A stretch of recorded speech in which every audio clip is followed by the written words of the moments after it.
Алматыда Абай әлемі атты дәстүрлі республикалық студент жастардың өнер фестивалі басталды. Шығармашылық байқауы биыл Абай атындағы Қазақ ұлттық педагогикалық университетінің 90 жылдық мерейтойымен тұспа-тұс келіп отырғандықтан ауқымы да кеңейе түскен.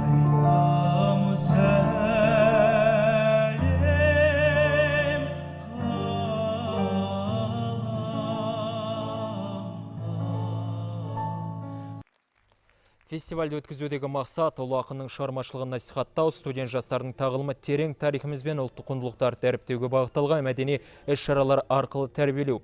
Өнер бәсекесіне еліміздің 22 жоғарғы оқу орнынан 100-ден астам студент келген. Олар 2 күн бойы Хәкім Абайдың өнерімен, шығармашылығын, өлеңдері мен қара сөздерін судан сынға түсетін болады.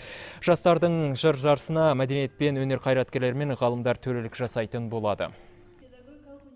Олардың ішінде тек қана жаңағы өнермен айналысатын студенттер емес, барлық мамандықтың иелері болады. Сондықтан бұл Абайдың творчествосын насихаттағанда, Абайдың творчествосын оқуға бұл жерде тек қана арнайы кәсіби мамандар ғана емес, барлық жағынан да, барлық жақта жұмыс істейтін мамандар да болашақта Абайдың творчествосын ары алып кетеді деп отырмыз.